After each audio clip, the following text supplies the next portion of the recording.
What kind of security does God offer? Well, look at verse 8. It says, I am the Alpha and the Omega. Now is the beginning of these attributes of God. I told you there are 25 attributes of God in every systematic theology. They have different names for them, but they're the same 25. Only Revelation illustrates all of them in one book. And here they are. This is the 25 attributes of God: independence, unchangeableness, eternity, glory, omnipresence, unity, spirituality, invisibility, beauty, omniscience, truthfulness, goodness, love, mercy, grace, patience, holiness, peace, righteousness, justice, jealousy, wrath, will, freedom, omnipotence, perfection, and blessedness. Okay? Most of us don't know those. But we know these. Omnipresence. He's everywhere with us. Omniscience, he knows everything. Love, omnipotence. So let's just talk about those four right now, okay? How do we apply the attributes of God? Well, God wants us to give our fears, our troubles, and our struggles into his hand. Let's see how we do that, okay? The book of Revelation. Why did God send us the book of Revelation? So we would trust him with our life's fears and struggles. What's one of them? Finances. You lose your money. What's another one? Have a car accident or fall down the stairs. What about this? You have some unexpected loss, a loved one, or your house burns down or something like that. Or what about this? What is everybody afraid of? Cancer. I mean, when you get that diagnosis. So what does the Lord want us to do with all that? Okay? He puts a box around it. He says, I want you to live inside of this box. See, your secure room. God says, I want you to know in the book of Revelation, I sent it to you, that nothing accidentally touches you. How does nothing accidentally touch me?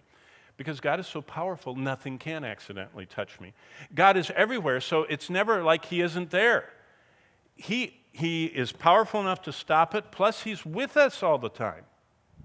But it doesn't stop there.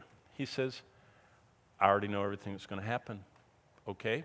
And I love you so much that I'm not letting anything into your box that isn't something that will help you, that I know is going to work together, and I'm doing that with my power to grow you. So there are no accidents for us. Well, there's a lot of fear out there. I mean, remember the one Sarmat that comes 9 times the speed of a bullet? And people are afraid about that. And it's a great time to evangelize. Now, Bonnie and I, as I said, we travel a lot, so we were just flying in to one of our places, and we had terrible weather, and the plane was late, and we didn't get in until midnight, hours late. And we went to the 7-Eleven, because I said, honey, I need milk. And I started thinking as I was waiting, it was midnight, and we were right by the airport, usually not a real wholesome part of town, and I was waiting in line, and all these barriers were up. It was, they still had their COVID stuff up, and they just had the little hole that you could talk through. So I leaned over because they had 3 credit card machines. Not 1, 3 out there. And I didn't know where to stick my credit card in to pay for my milk. So there were people in line behind me, so I leaned over, holding my card, my milk, and I talked in the little hole, and I said, which machine do I put my credit card in? And she pointed to one. And I heard behind me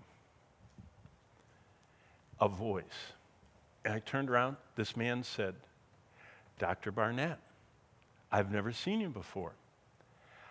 And then he told me this. He said, and boy, he looked it. He was the roughest guy you've ever seen.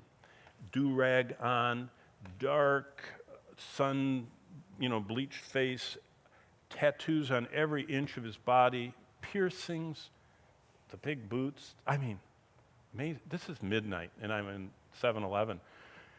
Dr. Barnett. I said, hello, have I met you? He says, no. He said, I'm a truck driver. And I thought, that explains it. He's a truck driver. He looks like one. He said, during COVID, I was so afraid.